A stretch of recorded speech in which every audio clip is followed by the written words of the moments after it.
Mr. Trinidad, tell me what scene you on. Do you just like political confusion? You criticizing the way you live, yet you can't produce an alternative. You say you against the power structure, you ain't like the opposition either.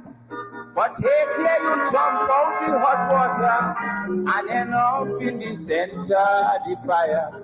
Because you refuse to vote in election, but then you want revolution. You're strongly against communism. You walk out on colonialism. You say if William had to go, but who to replace him? You ain't know. So to make a long story short from in front, Trinidadians they really know what they want.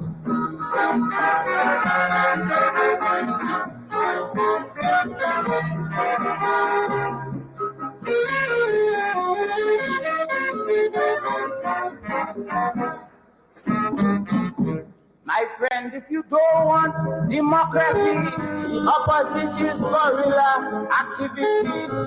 If you don't want democratic improvement, you have to want a revolutionist government. And yet when Guy Harewood went in the hills with Jennifer Jones,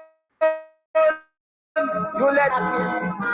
You come like the ass in the lion's skin. Because you say Robinson is a traitor.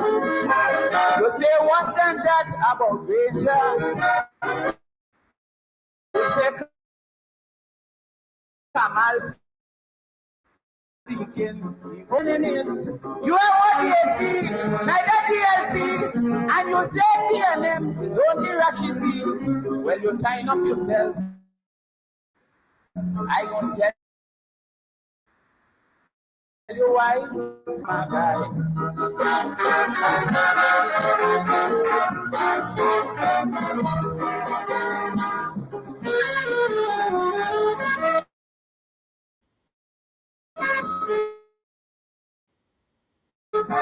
Trinidadian talking black power. It's not wrong for a man to love his culture.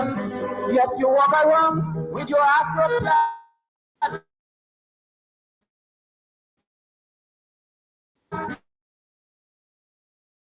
But although they're rapping for eating roti like if you're born in India, so who you go blame when you make your book and end up like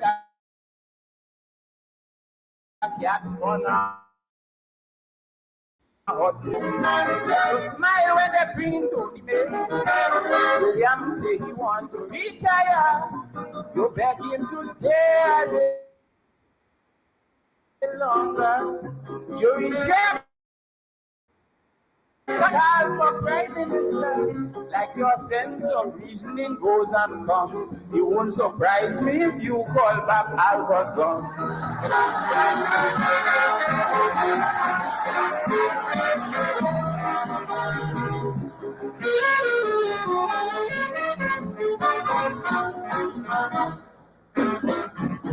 You say that you didn't want your dictator, yet one fella to reign forever. Abbott Malik, you say he guilty. Pharmacy slave, yet you set him free. Long ago you didn't want Fidel Castro, but now you say the same Castro is a hero. Head of the wall eventually. Because you say Butler was too high-handed. Marriage uneducated. You say that we can't trust Jamada. You find Sukaran to Konkosa. You say the accent is on the young man, yet you run and call back Ashford Singh. But you won't call back until you this later.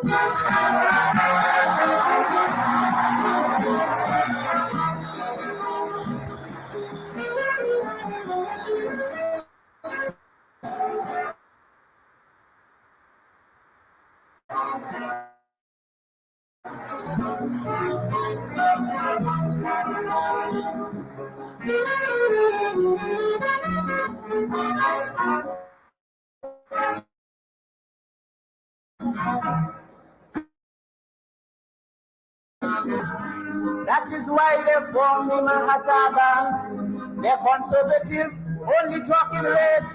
Yet you see so much Dogla all around the place. How come them and Nakuni is such good friend? You're making your own self a package show. You might end up just like Rumpelstiltskin.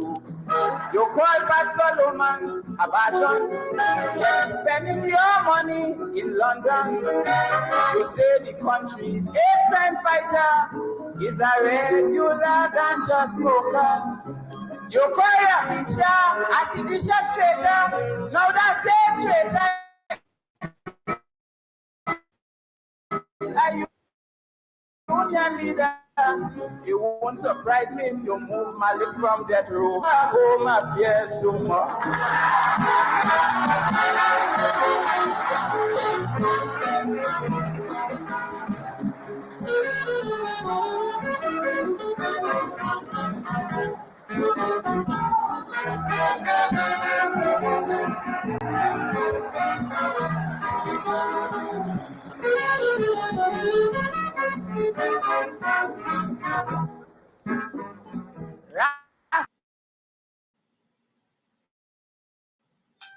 Trinidadian, walking, talking peace.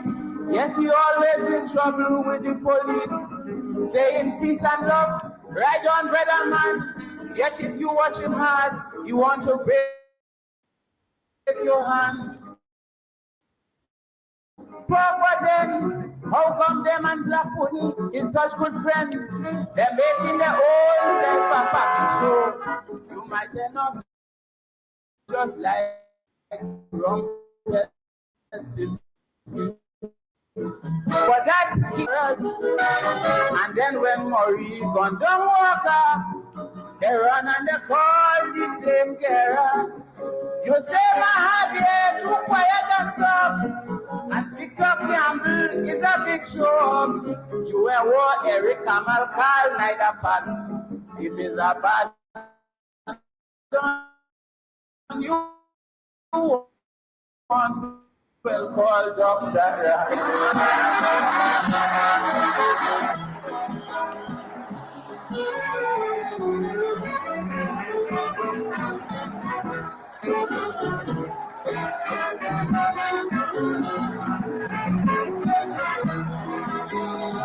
It is guerrilla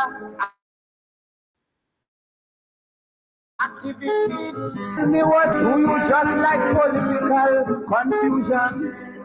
You criticizing the way you live, yet you can't produce an alternative. You say you against the power structure. You ain't like the opposition either. But take care you jump out the center the fire. Because you refuse to vote in election. But then you want revolution. You're strongly against communism. You walk out on colonialism. You say William had to go. But who do replace him? You end up. So to make a long story short from in front, Trinidadians they really know what they want.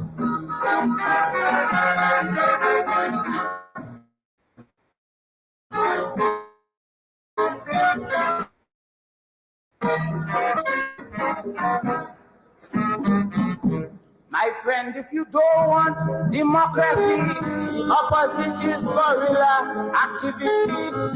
If you don't want democratic improvement, you have to want a revolutionist.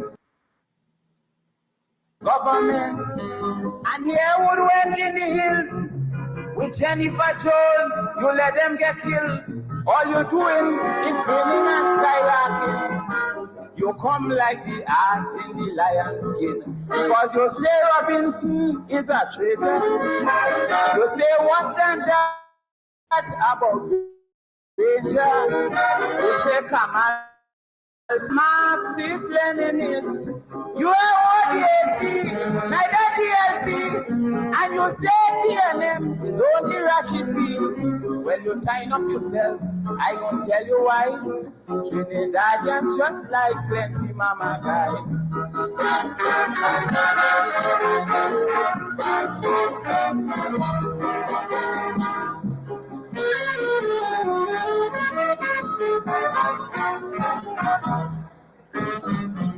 Afro Trinidadian talking black power. It's not wrong for a man to love his culture. Yes, you walk around.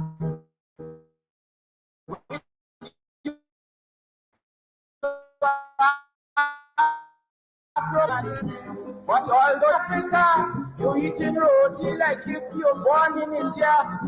So who you go blame when you make your food?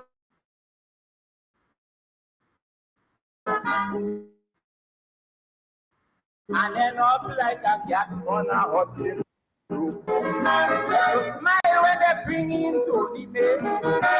William say he want to retire. You beg him to stay a little longer. You reject a call for brightness, and some reasoning goes and comes. It won't surprise me if you call back Albert Guns.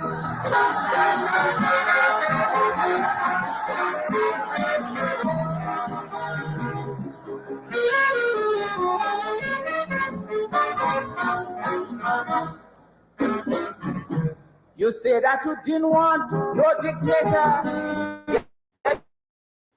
You want one fella to reign forever. Abbott Malik, you say he's guilty. Parmasani the same, yet you set him free. Long ago you didn't want Fidel Castro, but now you say the same Castro is a hero. Well, this attitude, like Humpty Dumpty, you might fall off the wall eventually. Because you say Butler was too high-handed, even Maraj uneducated. You say that we can't trust Jamada. You find Sukaran to Konkosa. You say the accent is on the young man, yet you run and call back Ashford Sinanan. But you won't call back until you call disaster, like the colonial days of the slave master.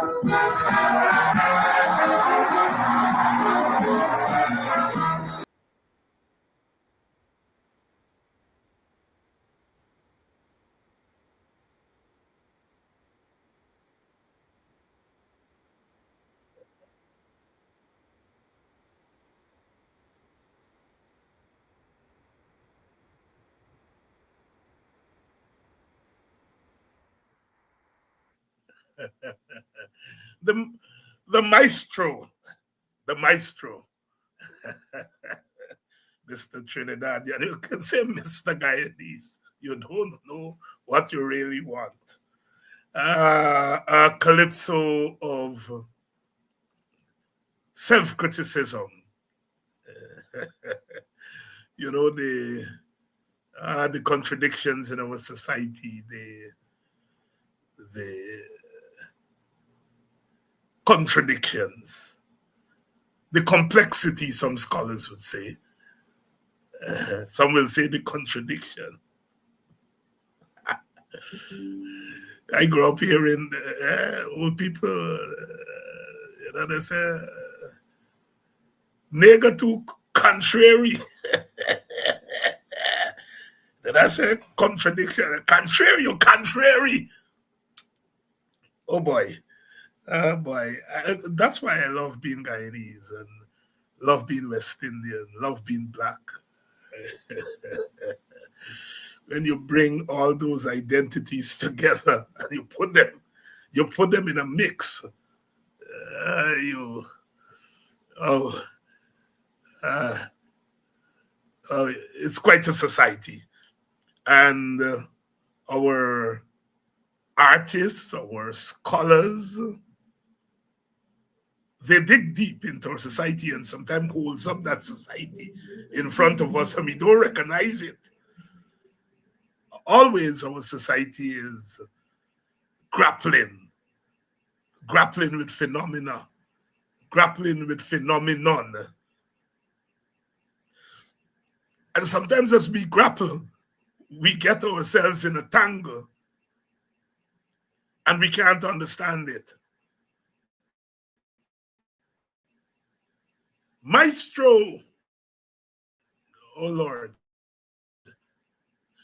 he is one of the early proponents of soca, the soul of calypso, which is really a merging of traditional calypso and the Indian beat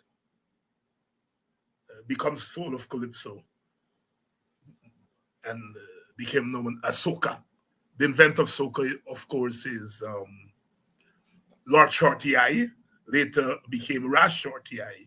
And it was in the mid-1970s that people like Maestro and Shorty and so on began to experiment with this new beat, which became known as soca. Really to merge the African beat and Indian beat. Maestro and Ras Shorty Eye, they were from the south of Trinidad and they live among East Indians. And so if you listen to the kind of music that comes out of the south of Trinidad, it's unique and it kind of reflects the ethnic mix in that part of Trinidad. And it's from there that what we now know as soca, which is really, like I said, a quickening of the beat. Calypso tended to be slower because the accent in calypso is on the message. The message, just as reggae. Before reggae, there was ska. Ska was fast, and it was mostly instrumental. The emphasis was really on the instrument rather than on the lyrics. And then ska gave way to rocksteady. Rocksteady lasted for 18 months. And rocksteady was really the slowing down of the beat of ska. And the accent was on the lyrics. And the lyrics was, boy meets girl. Those of you who remember rocksteady, was a lot of R&B music that they were do-overs in Jamaica, and then they started to put their own lyrics to it. But it was slowing down of the beat, and the accent moving from the instruments to the lyrics. And then rocksteady gave way to reggae, and reggae slowed down the beat even more, and then the accent was on the lyrics. So we saw the same thing in calypso. In calypso, the accent was on the lyrics, and then as it merged into soca, there was now a faster beat. So as reggae was slowing down, calypso was speeding up. Really lovely. It's wonderful to be Caribbean, to be Guyanese, and I can say I've been lucky. I've had a chance to study our society, to make sense of it. And 40 odd years of that is not 40 odd days.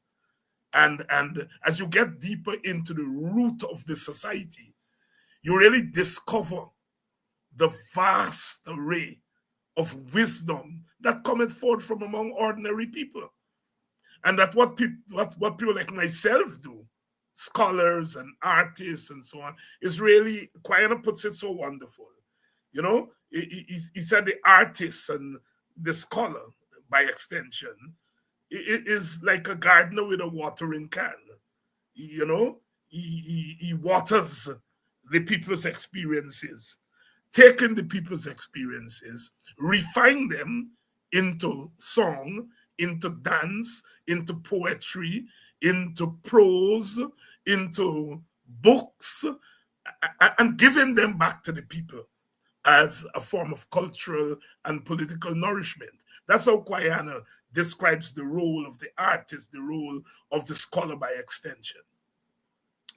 And so our artists, for example, are constantly, as I said before, taking our own experience and putting it up in front of us. And sometimes we are shocked at what we see. Sometimes we are shocked at what we see. Guyana, our country, is really experiencing some of that. You know, I was speaking to one of my classmates recently, and I was making the point that we went into high school in 1970. 1970.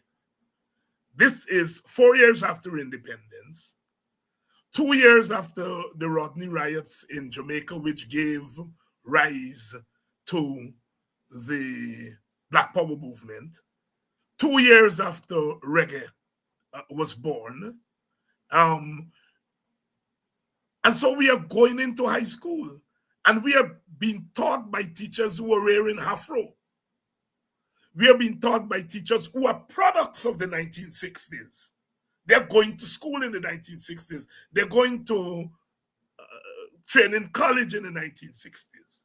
They're a product of all of that ferment of revolution and Black power and all of that thing, independence. Oh, we welcome independence to Guyana. I remember that as a child. What a wonderful moment. And so we are being taught by teachers who are products of the 60s as we are entering high school in the 1970s. And we are not learning Shakespeare. We are learning Samuel Zelvon and Andrew Salkey and Vivian Naipaul and Edgar Metterholzer and Martin Carter. Oh, this is the dark time, my love. All round the land, brown beetles crawl about. The shining sun is hidden in the sky. Red flowers bend their heads in awful sorrow. This is the dark time, my love. It's a season of oppression, dark metal, and tears. You know, Martin Carter is really describing the invasion of Guyana in 1953 in that poem, This is the Dark Time, My Love. And when you heard that first, you're thinking this is a love story. And then your teachers are beginning to say, when he talks about brown beetles, he's talking about his soldiers in their brown uniform. And you say, what? The creative intellect of our people? Red flowers bend their heads in awful sorrow, describing Guyanese people as the red flowers bend their heads in awful sorrow. This is the dark time. And so we are entering high school in that ferment, and they're teaching us in our own language, our own writers, our own teachers coming to school in the Afro.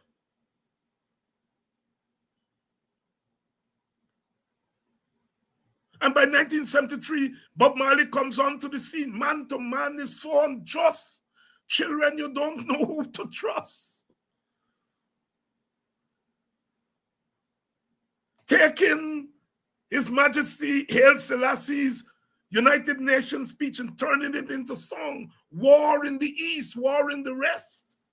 Until the ignoble and unhappy regime.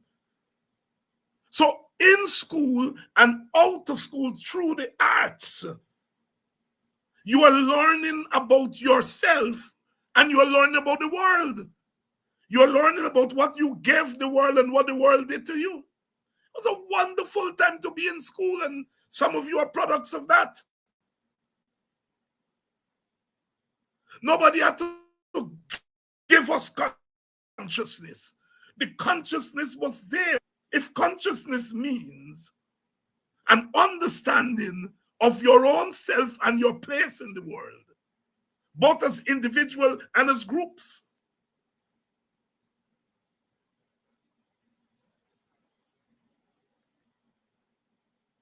It was a wonderful time to be socialized.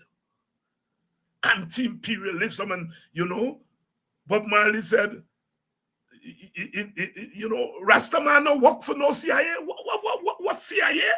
We had never heard of CIA. And we are hearing it from Bob Marley. We didn't have to read it in a book. Informal education.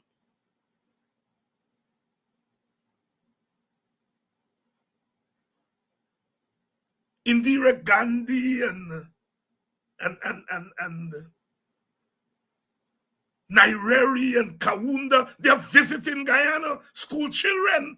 You're going out there. These are great leaders, Indian leaders, African leaders, Asian leaders, West Indian leaders. You're seeing them with your naked eye. You're learning about the connection of Guyana to Africa, the connection of Guyana to India and China and Portugal. Consciousness is raining down.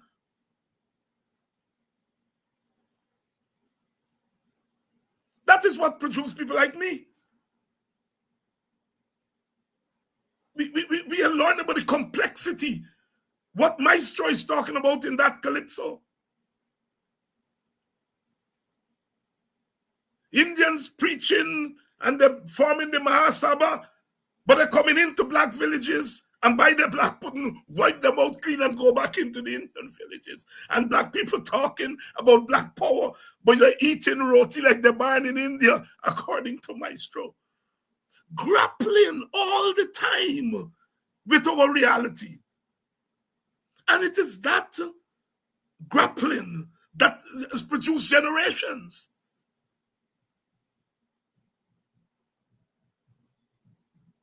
The complexity of our society. And then we come today, and our young people are grappling with today's society. But there's no Bob Marley. There's no Bob Marley who's singing to them.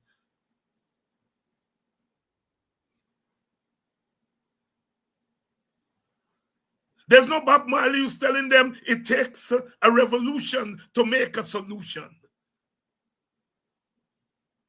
There's no Bob Marley who is saying to them, soon we'll find out who's the real revolutionary because I don't want my people to be contrary.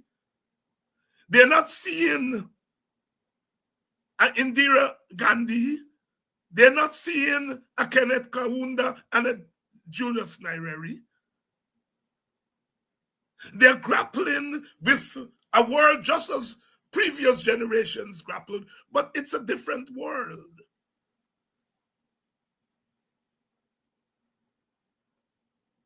Their teachers are not wearing afro anymore. Their teachers are wearing braids. But they don't understand the relevance and the importance of those braids because the consciousness is not coming down. And so they're there grappling with this world, grappling with our country. And there are false prophets who are misleading them, and they become, unfortunately, they become victims. You know, over the weekend, I gave an interview to a media outfit. They operate mostly on social media, Guyana Standard. I know the young people who have put that together. They worked in other media, but they now have their own outfit and they've come on the scene in the last year. So I know them. I follow their work. And one of them had asked me for an interview about 3 months ago, 2 months ago, and it never occurred. And I agreed to do the interview on Sunday, to tape the interview on Sunday. And I've been following their work and following the young people in the media. And I think they're doing some good work. But if I have a criticism of some of the younger, let me preface. One, let me say what I want to say, something before I say what I want to say. About 2 years ago, 3 years ago, I was having a conversation with a journalist. And she was telling me about Reuters. She said, look, I read Reuters story. I read on the role of the journalist, and I was taken aback because I hadn't heard a young person call that outfit Reuters for a long time. My generation, knows about Reuters. And I remember being very, very taken aback because I said, well, this journalist is really reaching beyond the obvious in order to prepare ourselves for what is a challenging profession.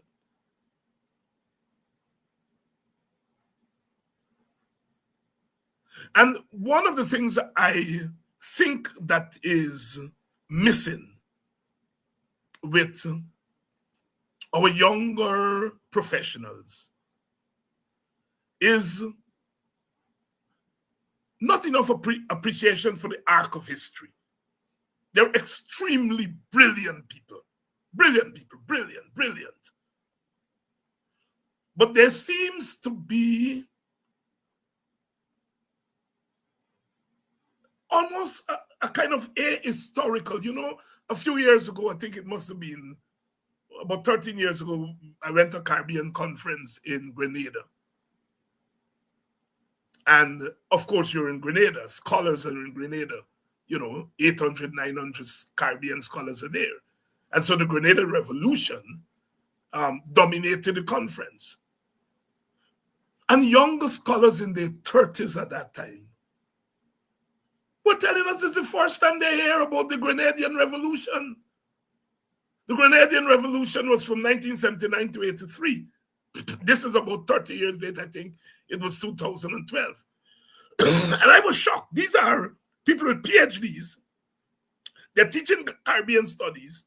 And they say, this is the first time they're hearing about this Grenada Revolution.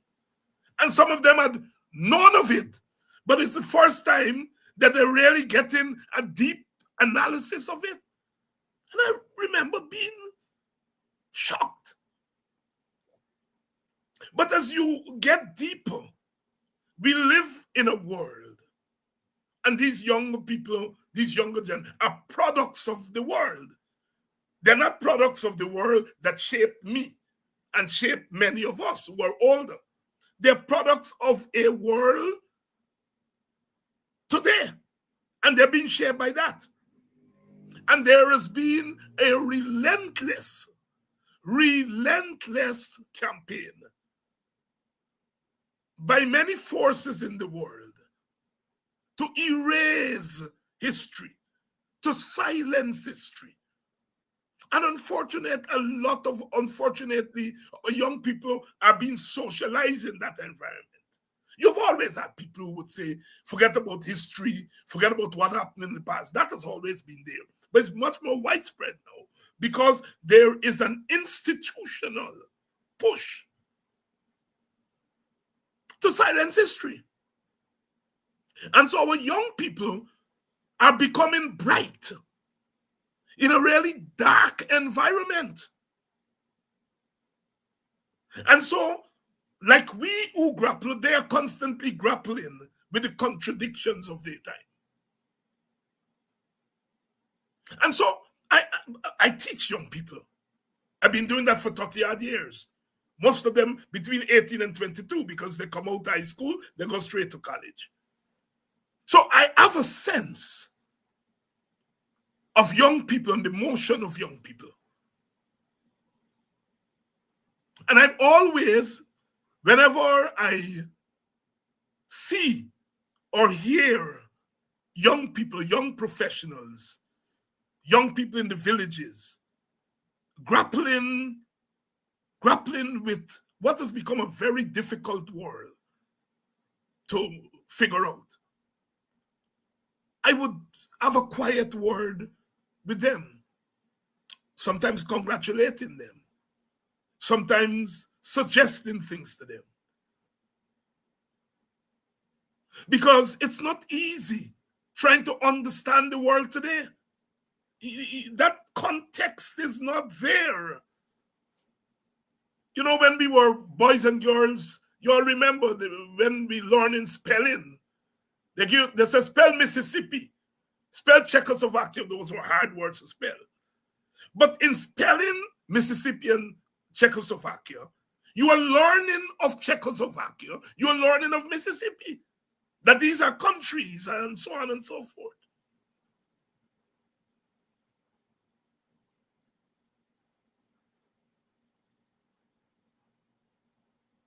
And so I'm aware of that deficiency in our society, which then affects our young people negative ways. Now, the PPP government, for the last 33 years, they have governed Guyana for most of those 33 years. They have introduced a kind of individualism in the society. There's no national service anymore, where people go and work together and study together. They're no longer the clubs. When I was a boy, I belonged to about 8, 9 clubs in Buxton, in a little village. And I'm sure most of you can remember that. Sports club, debating club, drama club, this club, church club. They're not those things. No. Our young people are really being socialized in a different environment. And I watch the struggle. Sometimes I'm disappointed. Other times I'm encouraged. And whether they're young media people, young professors, young artists, all of them are grappling. The young housewife, the young vendor, all of them are trying to make sense. Some of them, as they work, they try to make sense.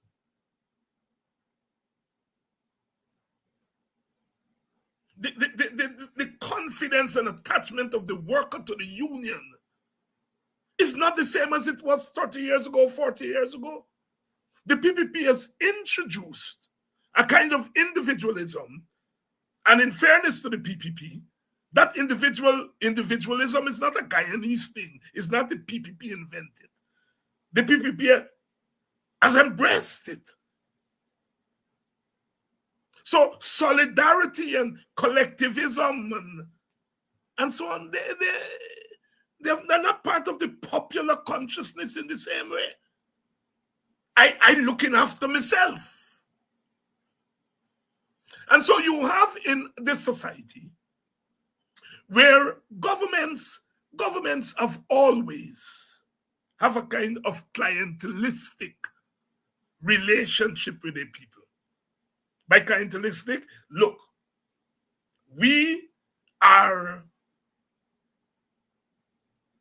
the employer, we are the powerhouse, you are our client. What we call clientelistic politics. It has always been there. But it has now gone to a different level. The PPP has set the government of Guyana up as the be-all, the end-all of everything. And they say, look, if you want to progress in this society, don't worry, no cooperatives.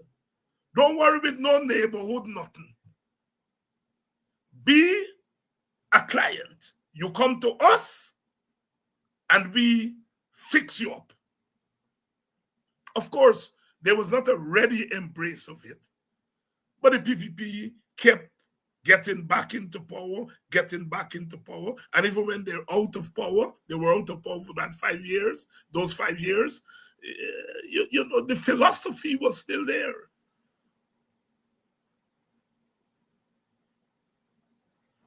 And so therefore, you watch young people today grappling with this phenomenon, whereby do I acquiesce to this notion that my salvation in life lies with me as an individual? Or do I listen to my parents who saying, stand up for your family and your community? And they're grappling with that. They're grappling with it.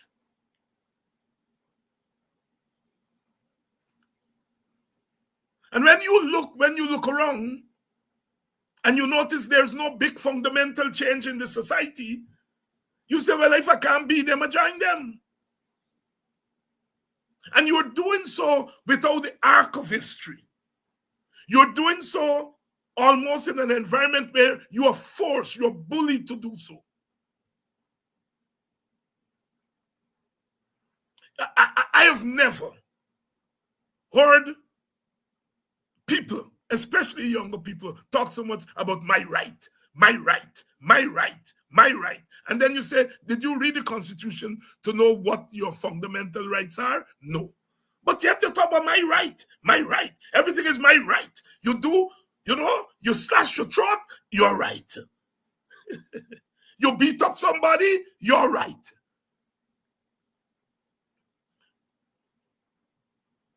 But it is the environment in which they're socialized.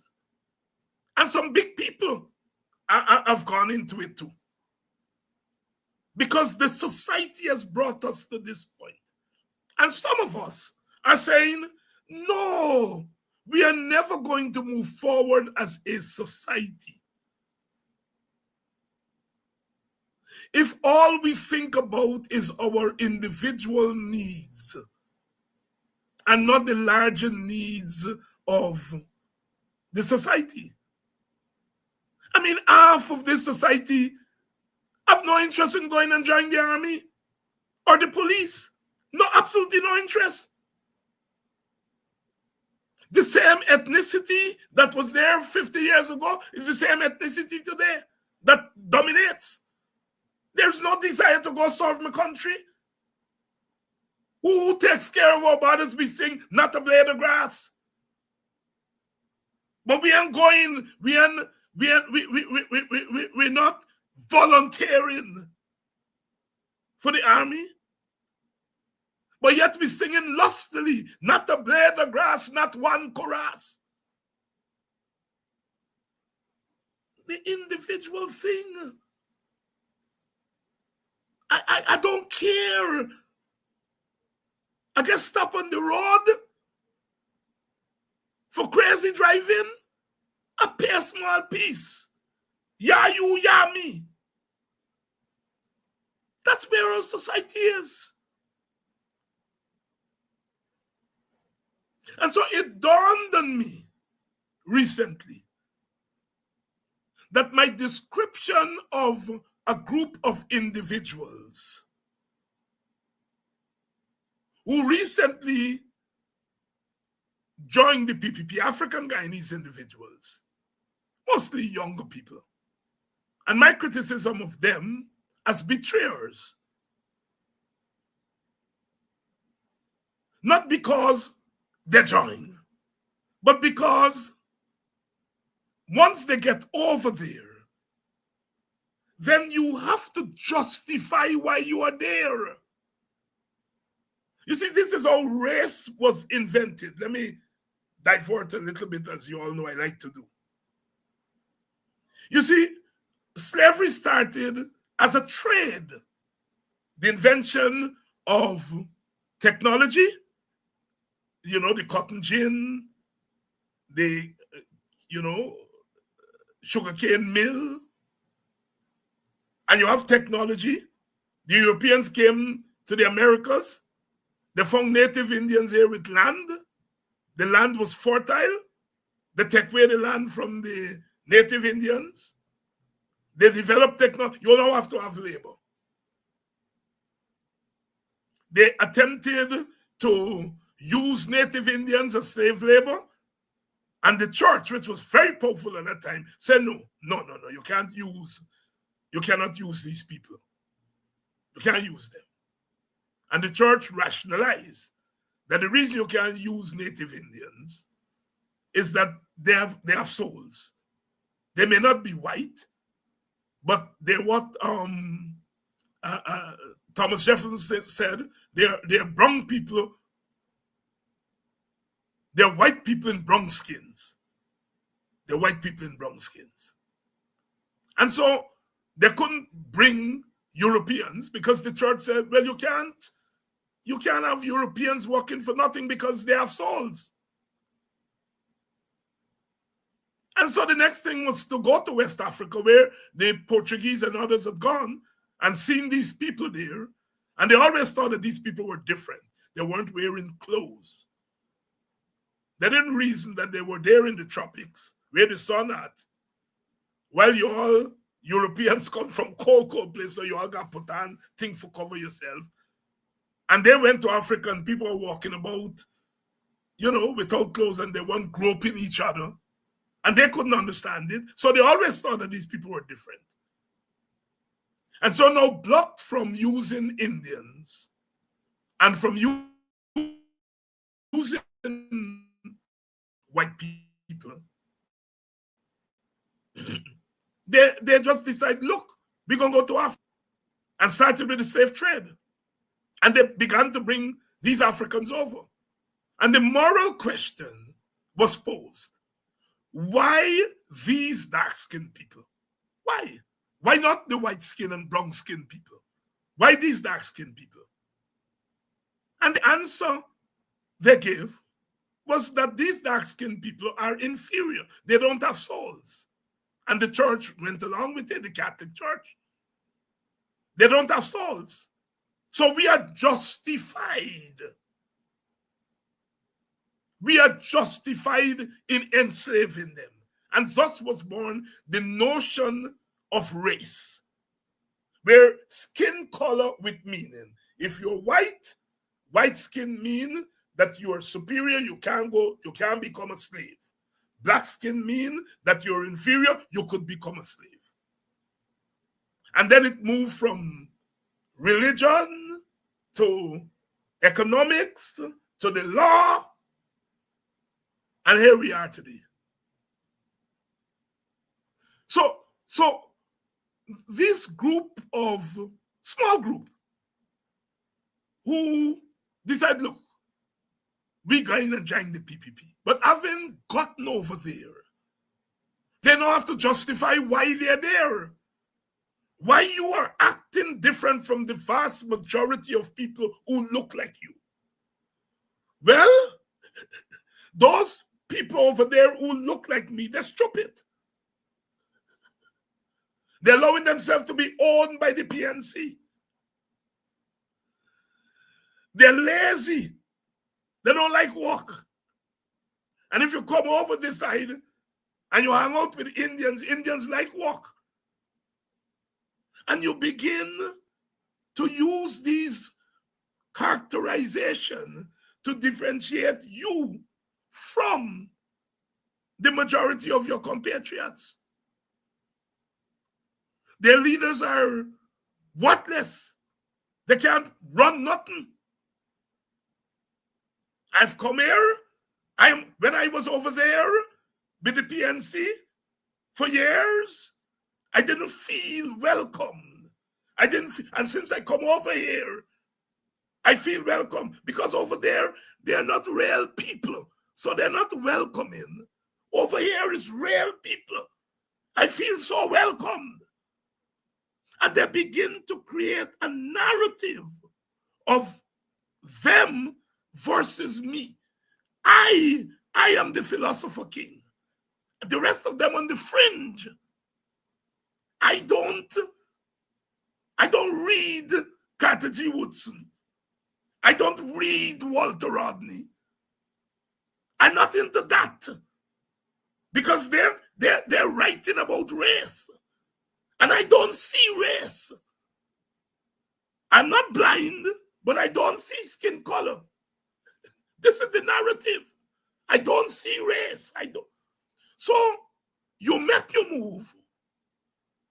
Good. But having made your move, you now have to justify why you made that move. And you create this new narrative of where you come from. And I saw that phenomenon. And I wanted to clip it. And I used some choice language to describe such people. What I'm learning now recently is that there is a larger group of young Black professionals who have decided, look, I've been at study, I got a master's degree, and I ain't want to live like a pauper. And the PPP in there, they got the body, I'm going to play ball with them. I'm going to play ball with them. In order to survive. So far, so good. But here is this chap, David Hines, who I respected. But he now saying people like me, them who gone over, he calling them LBs. Oh, shucks. It means that if I go over, he gonna call me LBs or LB. And so there has developed a frenzy in section of the young Black professional class about how it go look. I think it was a Calypsonian sing the song how it go look. Hey lad, I'm forgetting these days, senior moment. How it go look, How it go look. So they're thinking how it go look. Because the vast majority in the African Guyanese community are giving them hell. They may say that David Hines and others give them the ideology, and they're using the ideology and giving them hell. And so they develop an almost fear among this section. Oh boy, I going over there in order to eat the bread. But these people now cussing me. And so they became a preoccupation. There has become a preoccupation with this term lick bottom. It's not even a Guyanese term. It's a Trinidadian term. Because I made my comments after playing that calypso by Crow Crow. In Guyana, we don't say lick bottom, we say ass lickers. In some places, they say boot lickers. In America, they say kiss the ring or brown nose. But there now, as there was a fear among this section that, boy, if I go over there, I'm going to be called a house slave, I'm going to be called a lick bottom, I'm going to be called this, I'm going to be called that. So I was well aware that I was going on this program and that I sense that the young people there felt that my characterization of the couple as lick bottoms, maybe I am talking to a critical mass of young people. Because all of a sudden, my criticism of 6 to a dozen people became criticism of the race. And I don't think these young people are stupid. They know 6 or 12 people and represent the race. But I think it's a way of saying, look, I want to remain Black, but I got to play ball over there. And what's wrong with that? And so I went in the interview with that sense, I wanted to be respectful to the young people, and I went into the interview. And of course, the questioning was exactly that. This language, not the thoughts, not the thoughts, the language. Your language, Dr. Hines. I think these young professionals know better. But they're grappling with the world. They're grappling with the Guyana. And in the grappling, things are not easy. When you're grappling with something because it's complex. If a thing is easy, you're not grappling with it. And so I went to the interview. And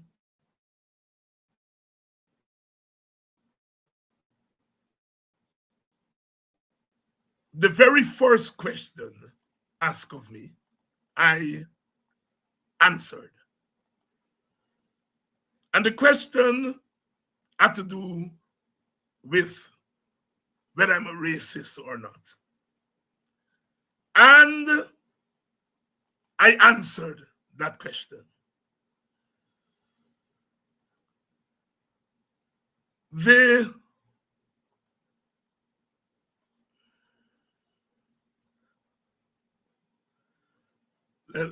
Let me see here. There you go. I answered that question. And the question, like I said, was, are you a racist, Dr. Hines? There we go. Here it is. Here is what I'm looking for. All right. Hines we see today. The same Hines. Walk me through your advocacy of that time and to the Hines we see today. The same Hines. I come from a political tendency that is against discrimination, whether it comes from African governments or Indian governments or white governments. Back in the 1970s as a boy, when I got into politics, East Indians in this country said they were oppressed by a black government. And I gave them my solidarity. I went to prison fighting against a black government, a government that looked like this. Spent 3 years in jail as a young man. And governments changed. The PPP came into power and they began to practice the same kind of discrimination and the same principle I held back then, the same principle I said, you are wrong. You are now discriminating against the other group and you are wrong. And in 2015, a black government came back to power. And I happened to have been part of that government at some level. But when that government was wrong, I said, you're wrong. And they fired me as an employee in the Ministry of National Cohesion. I also wrote a column for the Guyana Chronicle, the state newspaper, and I wrote editorials for that paper, and they fired me. And they said, because I should not be criticizing a government that I'm part of. And I reject that. Any government that discriminates against people. And so the government from 2015 to 2020 came back and doing the same thing. This country has a history of governments of one race discriminating against the other race. I'm totally against that. So you're not seeing a new David Hines. It's the same principle.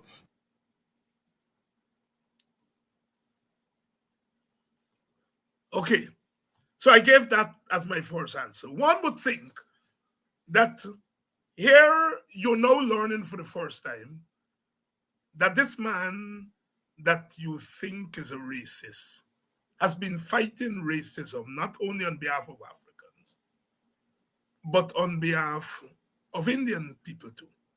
In fact, I started my politics in the Indian fight against Burnham and the PNC.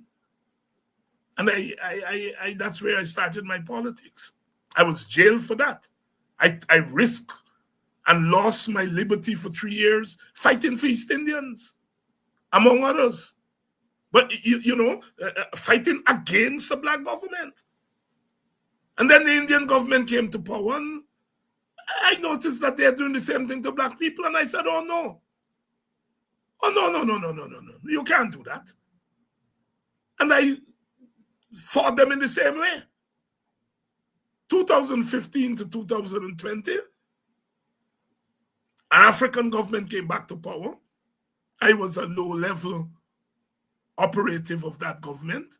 I was employed in the Ministry of Social Cohesion, and I criticized some of the actions of that government.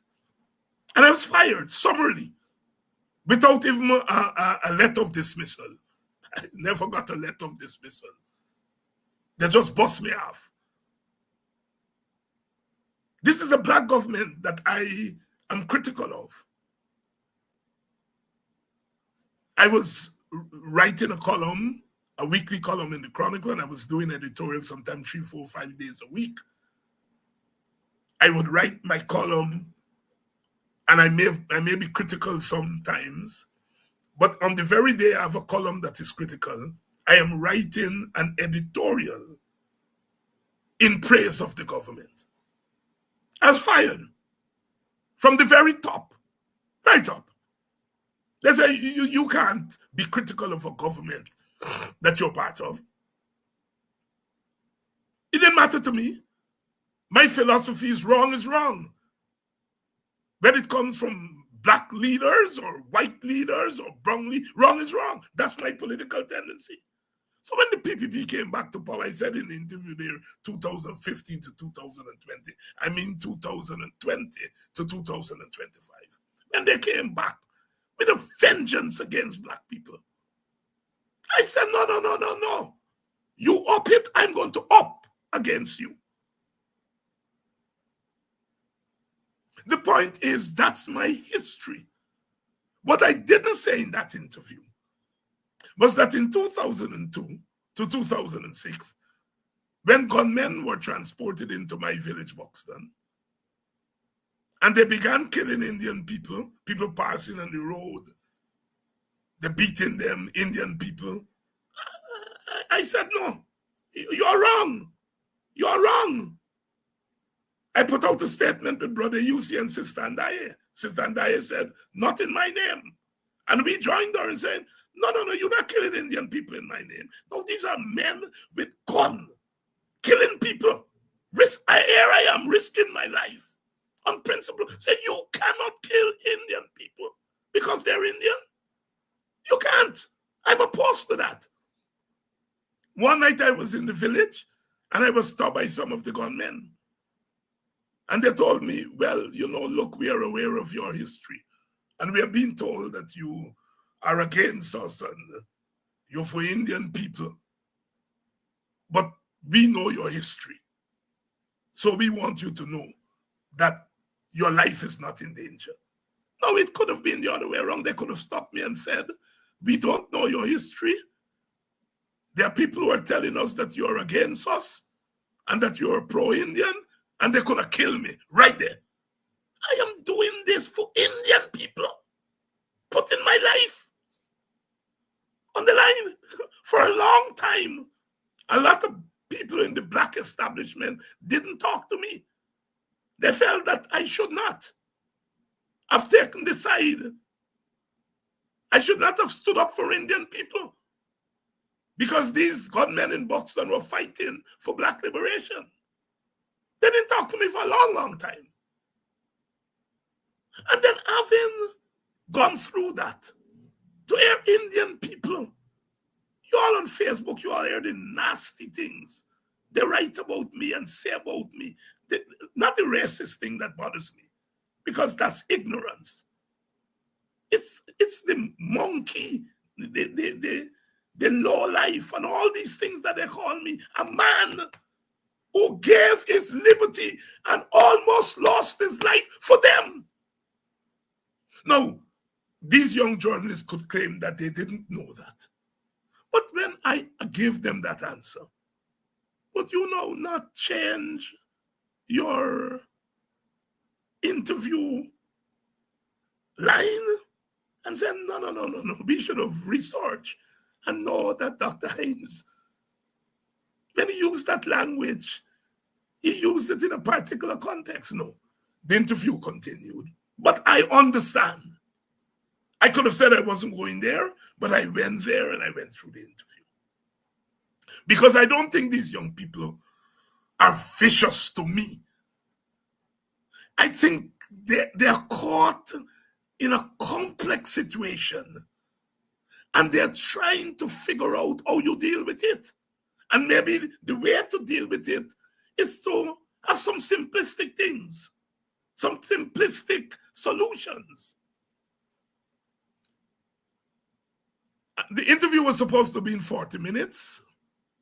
It ended up going, I think, for an hour and 20 minutes.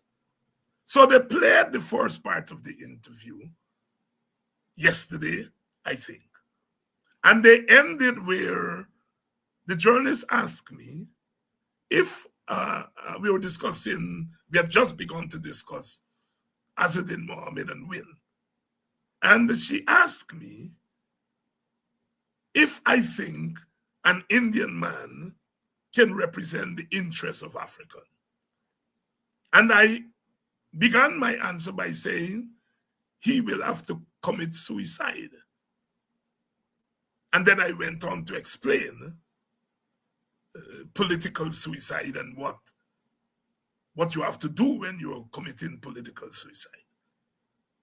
They ended the first part of the interview with the question, do you think an Indian man can represent the interests of Africans? And the preface of my answer, he will have to commit suicide. They ended there. Oh my God. Some people took that clip and put it on social media and said David Hines is saying that Azzuddin will have to kill himself. I then know some people are calling me, Dr. Hines, what's going on in this country? What is going on? You mean, if these people listen to the interview and they hear you say he will have to commit suicide, they must know it's political suicide you're talking about. But they also said the journalists were disingenuous. They should not have ended it there. They could have said, ended with the question and then say, we will start with Dr. Hines' answer in the next episode. But they hung that out there. And people said that I'm saying the man got killed himself. Well, first of all, I mourn the kind of ignorance. Because that is pure ignorance. But you know what? I have to qualify that. Because the vast majority of them did not listen to the interview. They listened to a 10-second clip. So you can't blame them. So people say you have to blame the journalists because they should know the fragility of what's happening out there. And they should not have ended the first part of the interview like that. No, that's a fair criticism. It's a fair criticism. I think they will have to learn that you don't do that. We have that social media thing. In social media, it is true, people don't read and listen to any half an hour, 2 hour, 1 hour. They read the headlines. They read the headlines. And I know that journalists, media houses want people to visit their site and visit their thing. And so, you know, they use these provocative headlines and so on. I give and take with that. But it really shows where our society is. And I wonder every day what we can do to pull the society back and to give our young people more breath from which they make decisions. You know, we have to figure it out. It's really a day. How can Guyana is an educated place. Yes, we are not in the formal education. We're not getting the results as we did 20, 30, 40 years ago. But the society is still an intelligent society. And when people can just take things literally. You know, you all heard me so many times telling some of the social media people, the influencers, you all gotta be careful, man. You all gotta educate yourself. You don't use words foolishly because people are listening to you. They're hearing you. You have to be contextual. But here is the positive that has come out of that. I have seen some champion young people on social media today who took the time to listen to the interview. Ronald Daniels, young lawyer, he led the way. And I've read, people have sent some other comments by young people to me who said they listened to the interview. And as we would say in Ghana, it's a champion interview. Because I took the opportunity. I said, look, I might as well teach. And I took the opportunity to explain concepts, to explain what is race. I saw one young man, I think it's Antonio Day, it may not be him, who said, well, this is a case of accusing a man who has spent his life fighting racism as a racist. The young people, many of them are not aware of my history. They're not aware of my history. I walk this community that I live now, Buxton. I get to spend more time here now. And I walk this thing. And young people are telling me, Dr. Hines, my mother said, you and your brother George and brother UC, teach them for free at lesson. They would come up to me, you know, and say, you teach me at lesson. You used to beat. You could have get past my brother George or brother UC. But you used to beat when you be, and young people are, but their parents, because it's a village, when they see me on TV, the parents would tell them, that man you seen on TV there, he didn't born on TV. He born in this village, and he teach me. And they still see me here doing emancipation thing every year and so on. So in the village, it's different. But for the young people who don't live in the village, they are not aware of my history. They're not aware of a lot of history. And in many regards, we have to blame ourselves as a collective. We can say that, well, the young people are not interested in history. It's not true. It's not true. We have to do more of what I try to do here every night.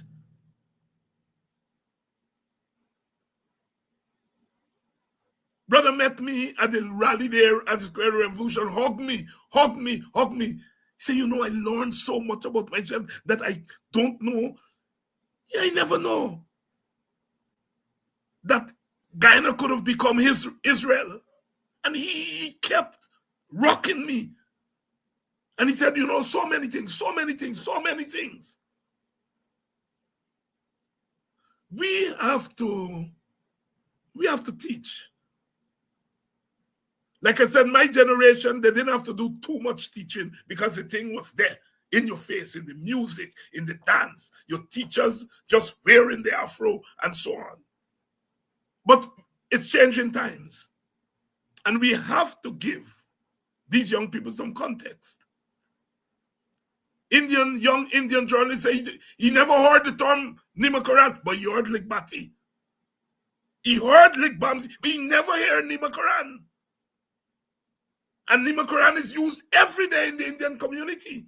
It's either that journalist is not grounded in the Indian community or he just chooses not to hear it.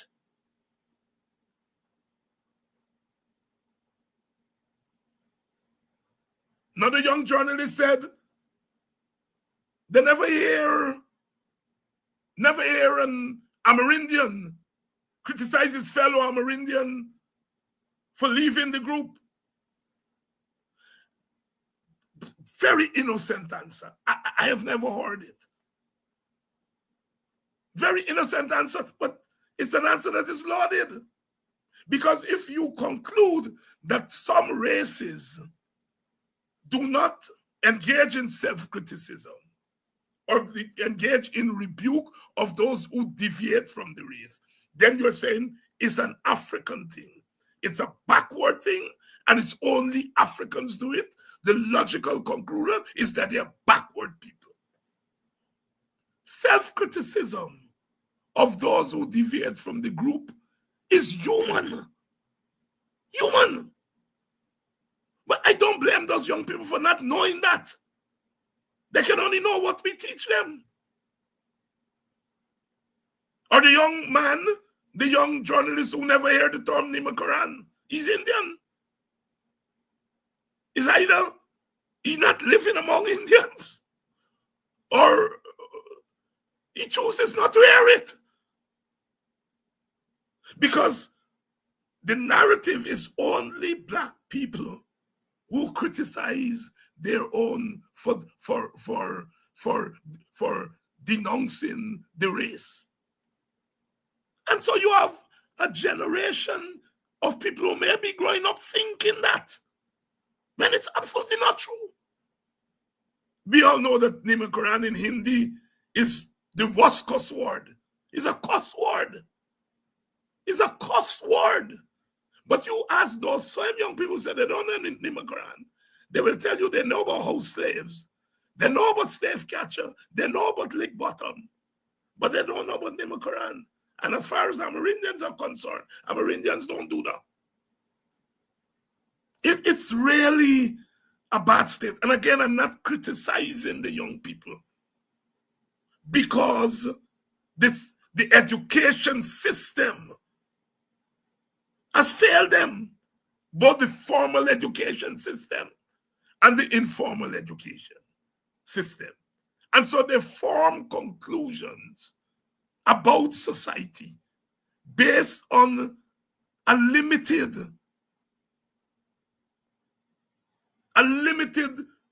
worldview. And by worldview, I mean the larger view of life, of society. And these are brighter than me, brighter than us. And these are people who are opinion formers, opinion shapers. But there are these large gaps, and they arrive at conclusions. We have a lot of work to do. A lot of work to do, because I'm getting afraid of what this society could turn out to be. The gaps, the knowledge gap. I was glad that one of the journalists who interviewed me said she'd written Carter G. Woodson's The Miseducation of the Negro, which was a very trenchant self-criticism of Africans. But in the interview, she said, but he didn't say it like that. And I had to go at pains to say, you are more interested in how I say it rather than what I say. You know, it's a struggle. It's a struggle. And I'm giving those examples not because I want to be critical. I love those young people. I love them. But our society has done them a great disservice. It has not made it easy for them to learn about themselves. It's almost as if they have to run away from their own identity because the society persecutes and prosecutes them.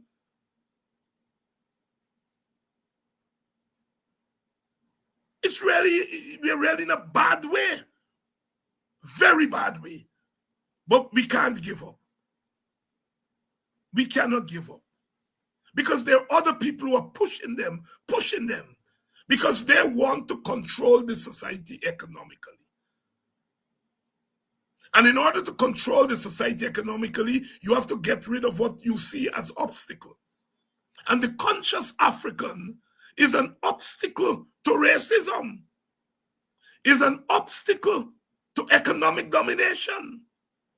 It's an obstacle to supremacy.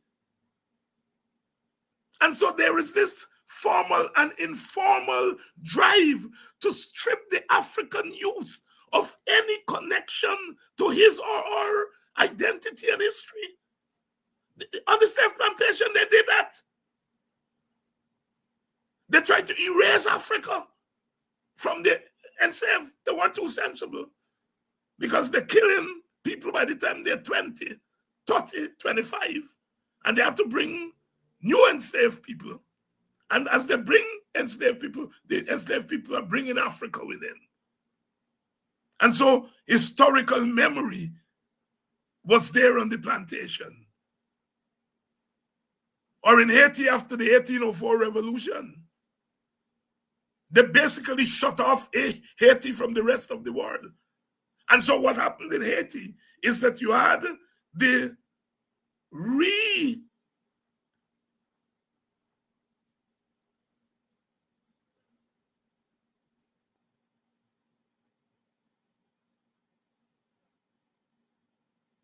when you shut people off, they reproduce themselves. And so in Haiti, they will reproduce in Africa. By the time they open up Haiti to the rest of the world, Haiti was the authentic Africa. Even Africa itself wasn't reproducing Africa in the way Haiti did. And so historical memory. But these here have cut our young people off from even their recent history. That is why people like myself become enemies.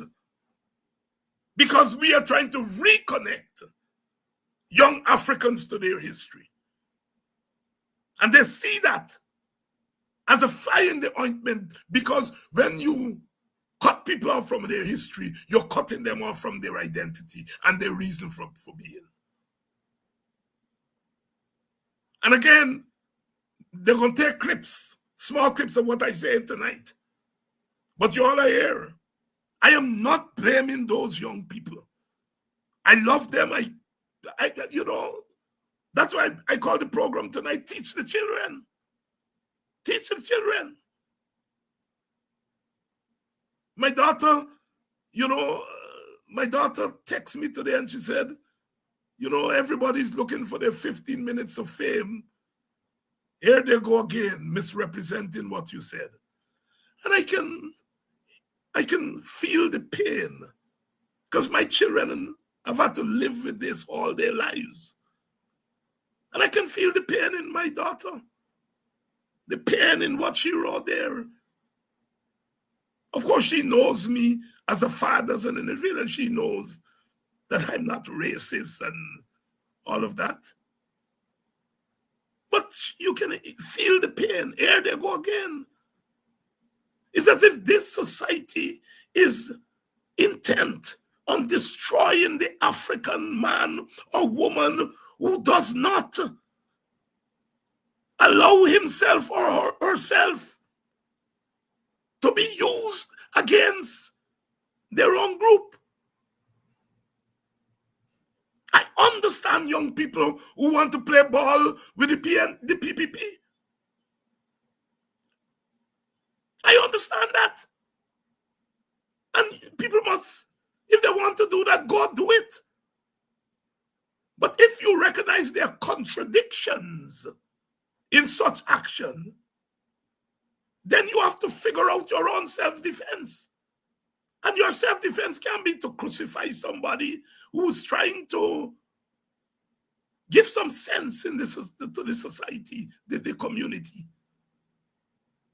If you want to go, go. If you recognize their consequences to go in, then battle your own canoe. Develop your own way of defending yourself. I hereby declare on Politics 101 that I'm resigning from the opposition and I'm going over to the PPP. Big headline tomorrow papers. What is a Nancy story? It's a Nancy story. If I decide that I go join the PPP after long history of the kind of activism, and I know the world coming down tomorrow. I know that. I may say, well, David Hines, you broke.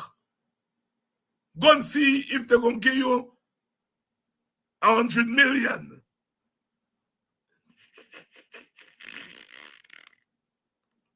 And then the next time they may say, you're going to get 100 million.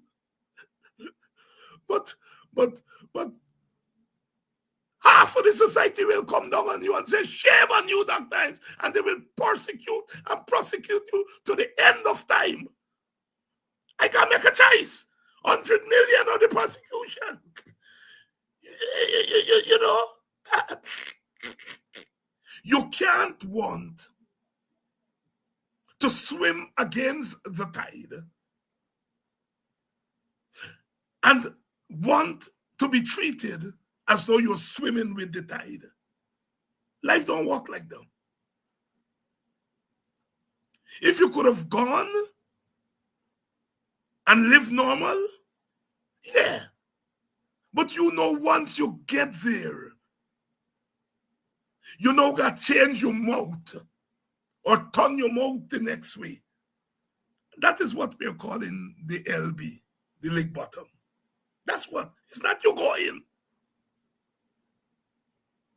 As I said in that interview, I have to take people at face value. I never hear Ernest Walls run. Talk dumb black people. Oh, they're lazy. And I never hear the lady say it. I never hear Tandai behave that way. I don't know these Dalrymple Boy and Griffith. I don't know them. But I never hear them talk down black people. So they do not fall in the category of LBs. My friend Pelori Joe, as you all know, talk down black people. So Pelori, the students will, if I ask the students, give me 3 examples, you might get in the Pelori. It is not being in the PPP. It's not being in the PPP and then you take your eyes past black people. Yeah. So it's not black people in the PPP who are the LBs. It's black people who of recent vintage who go over to the PPP and then overcompensate. Have to justify and explain why they're over there. And have to say, me I like them. Them now over there who supporting APNO and the PNC. Them different.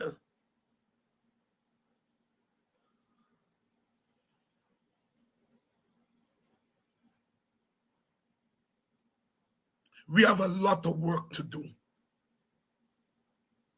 We are still asking the question of what happened on September 1st. As far as the African vote is concerned. Now, it's just a vote. A vote is a political action. It's not a cultural action, but it's a political action that could have cultural consequences. But we still have to find out what happened. Why our Indian young people didn't do as their African counterparts. All them just party now in Georgetown together. All of them just hang out together. Because as I said in the interview, black people and Indian people are not historical enemies. They never enslave each other. They're not historical enemies. They're not social enemies that just hang out together, go to school together, drink up together, date one another, they're not social enemies. Black people just play Pagua and thing. One Indian just dress up in a dashiki on Emancipation Day. They are right. It's at the political level that our hostility to each other is manifested. And that is so because in a winner-take-all system, only one group could govern. And each group is going to compete with each other to maximize. Each group is going to maximize its chances of winning. And our Indo-Guyanese brothers and sisters figure out,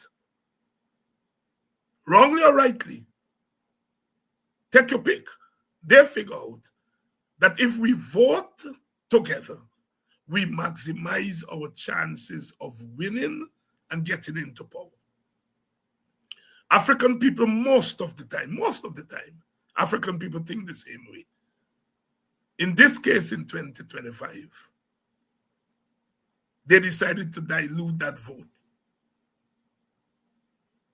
And I'm sure they were reasoning that in doing so, we are maximizing our chances of winning. As it turned out, they badly miscalculated. Or maybe they didn't even want to win. But the thing is to think that they're stupid, because if you're in a contest, you want to win.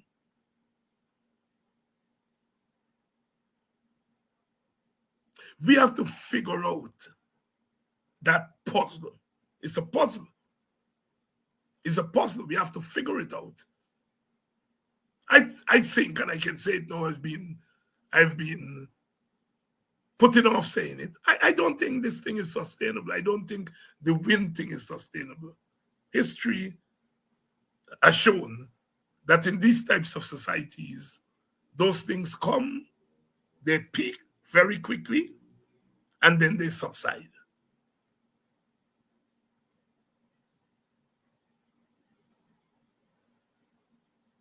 We could have been making a different reasoning if, in addition to the 80,000 Africans or so that voted win, if you had 80,000 Indians who voted win, then we would have been talking differently.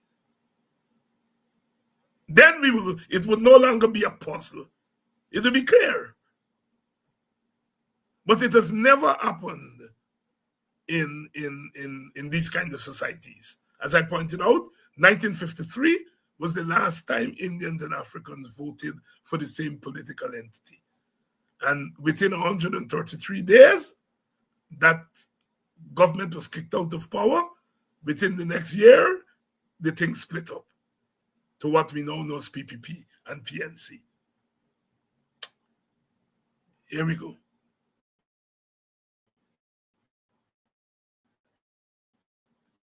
Another day, we're going to overcome. We're going to overcome. We're going to overcome. We have to. We don't have any choice. We have to teach the children. If at the risk of being criticized, we have to fill the gaps. See you all tomorrow night.